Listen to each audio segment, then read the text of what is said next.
সুপ্রিয় দর্শক বন্ধুরা, আজকে একটি গুরুত্বপূর্ণ রোগ নিয়ে আলোচনা করতে যাচ্ছি। সেটি হচ্ছে বর্তমান সময়ে আমরা সবসময়ই কিন্তু কমনলিভাবে যে রোগটি দেখতে পাই সেটি হচ্ছে অ্যাপেন্ডিসাইটিস। অর্থাৎ আমাদের অ্যাপেন্ডিক্স নালীতে কিছু কিছু সময়ই বিভিন্ন প্রকার বিব্রতকর অবস্থায় পড়তে হয় এবং অ্যাপেন্ডিসাইটিস রোগে আক্রান্ত হয়ে অনেক রোগী এবং অনেকেই অনেক অনেক বেশি কষ্ট পেয়ে যান। এবং এ ধরনের রোগ সম্পর্কে আজকে বিস্তারিত জানবো। তার আগে এখনও যারা সময়ের স্বাস্থ্য কথায় সাবস্ক্রাইব করেনি তারা অবশ্যই সাবস্ক্রাইব করবেন এবং পাশে থাকা বেল আইকনে ক্লিক করে নিয়মিত আপডেট নেবেন। চলুন মূল আলোচনাটি শুরু করা যাক। অ্যাপেন্ডিসাইটিস আসলে ব্যাপারটি কি এবং অ্যাপেন্ডিক্স এটি দেখতে কেমন সে সম্পর্কে বিস্তারিত চলুন জানি। অ্যাপেন্ডিক্স দেখতে অনেকটা কৃমির মতো। এটি সাধারণত কৃমির মতোই দেখতে, ছোট একটি খাদ্যনালীর বর্ধিত অংশর যে এটি থাকে এটি কিন্তু একটা সময় কাল হয়ে দাঁড়ায়। এখানে কোনো ইনফেকশন বা ইনফ্লামেশন হলে সাধারণত এই সমস্যাটির সৃষ্টি হয়। কাদের অ্যাপেন্ডিসাইটিস হয়? ছোট বড় সবারই অ্যাপেন্ডিসাইটিস সমস্যা হতে পারে। ছোটদের ক্ষেত্রে বিভিন্ন সময় কম মাত্রায় হয়, তবে বড়রা অনেক অনেক বেশি মাত্রায় অ্যাপেন্ডিসাইটিস আক্রান্ত হয়ে যাওয়ার একটা চান্স থাকে। অ্যাপেন্ডিসাইটিসের ভেতরে ছোট্ট একটি লুমেন বা ফাঁকা অংশ থাকে। যদি এর ভিতরে কোনো অবস্ট্রাকশন হয় বা বাধাগ্রস্ত হয়, কিংবা এর সাধারণত বিভিন্ন সময় পায়খানা শক্ত কিংবা শক্ত কোনো খাবার খাওয়ার কারণে সেখানে গিয়ে আটকে যাওয়া, কিংবা বিভিন্ন প্রকার সমস্যাজনিত কারণে যদি ওই নালের ভিতরে কোনো প্রকার ইনফ্লামেশন বা কোনো সমস্যার সৃষ্টি হয়, তখনই কিন্তু এই রোগটার সূত্রপাত ঘটে। এই রোগটির লক্ষণ কি কি সে সম্পর্কে চলুন জেনে নেওয়া যাক। সাধারণত এটি হলে নাভির সাধারণত চারপাশেই ব্যথা হতে পারে এবং ডান দিক থেকে কুস্কির উপরের দিকে ব্যথাটি শিফট করতে পারে বা রিফার্ড পেইন হতে পারে বা শিফট পেইন হতে পারে। অর্থাৎ এই রোগটি হলে এরকম ব্যথা পরিবর্তিত হয়ে এক জায়গা থেকে অন্য জায়গায় ছড়িয়ে পড়ার মতো একটা অনুভূতি সৃষ্টি হতে পারে। সাধারণত নাভির চারপাশ থেকে শুরু হয়ে পরবর্তীতে ডান সাইডের দিকে চলে যায় কিংবা ডান সাইডের দিকে ব্যথা শিফট হয়, এরকম রেফার্ড পেইন হতে পারে।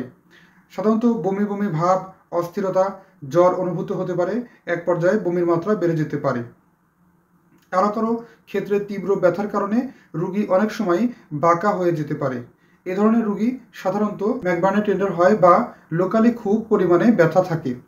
অর্থাৎ অ্যাপেন্ডিক্স নালীর সাইডে অর্থাৎ ডান সাইডে মূল যেখানে সাধারণত এই সমস্যাটি হয় সেখানে হাত দিলে কিন্তু একজন বিশেষজ্ঞ ডাক্তার ক্লিনিক্যালিভাবে পরীক্ষা করে সাধারণত জানতে পারেন যে অ্যাপেন্ডিক্স হয়েছে কিনা। মোটামুটি অধিকাংশ ক্ষেত্রে ক্লিনিক্যালি সাধারণত পরীক্ষাতেই অনেক অংশেই টের পাওয়া যায় যে অ্যাপেন্ডিক্স সমস্যা হয়েছে কিনা।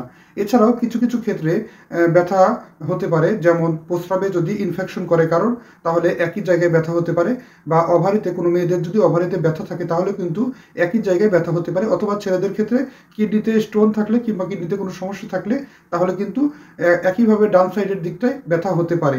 তাই পরীক্ষা নিরীক্ষা করে সম্পূর্ণরূপে সাধারণত নিশ্চিত হয়ে পরবর্তীতে এর চিকিৎসা করে থাকে একজন বিশেষজ্ঞ ডাক্তার। এজন্য অনেকে আছে যে সঠিক কারণ না জেনেই সামান্য কিছু লক্ষণ দেখতে পেয়েই ভুলভাল ওষুধ খেয়ে ফেলেন। এরকমটি করা যাবে না। যদি এরকম কোনো লক্ষণ দেখা যায় তাহলে আপনাকে হতে হবে অত্যন্ত স্বাস্থ্য সচেতন। আপনার যদি এরকম লক্ষণ দেখেন তাহলে আপনাকে অবশ্যই একজন বিশেষজ্ঞ ডাক্তারের কাছে গিয়ে শরণাপন্ন হয়ে সঠিক রূপে খুলে বলে সঠিকভাবে চিকিৎসা করলে, কিছু পরীক্ষা নিরীক্ষা করার মাধ্যমে উনি নিশ্চিত হয়ে সঠিক চিকিৎসা দেবেন এবং এতে করে আপনি অতি দ্রুত সুস্থ স্বাভাবিক অবস্থায় ফিরতে পারেন। যদি আপনি এ ধরনের সমস্যা হয়ে যাওয়ার পরেও, তীব্রতর ব্যথা হয়ে যাওয়ার পরেও সঠিকভাবে চিকিৎসা না করেন তাহলে কি কি কমপ্লিকেশন হতে পারে সেই সম্পর্কে আগে বলি। বাস্ট অ্যাপেন্ডিক্স অর্থাৎ অ্যাপেন্ডিক্স ফেটে গিয়ে সাধারণত নালী থেকে সারা এরিয়াতে ছড়িয়ে পড়তে পারে। এছাড়াও পাস হতে পারে, অর্থাৎ সেখান থেকে পুজ তৈরি হতে পারে।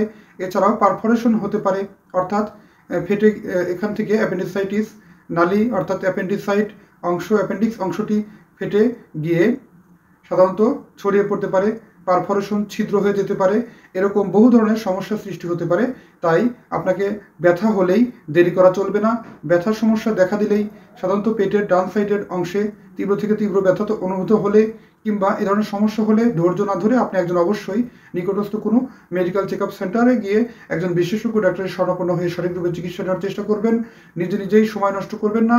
সাধারণত ব্যথাই বলে দিবে যে আপনার কোন সমস্যা জর্জরিত আছে অথবা কোন সমস্যায় আপনি আক্রান্ত আছেন। তাই আপনি অবশ্যই এক্ষেত্রে বেশি সময় ধৈর্য না ধরে একজন সঠিক বিশেষজ্ঞ ডাক্তারের কাছে গিয়ে সঠিক নিয়মে চিকিৎসা করলেই কিন্তু আপনি দিব্যি সুস্থ হতে পারেন।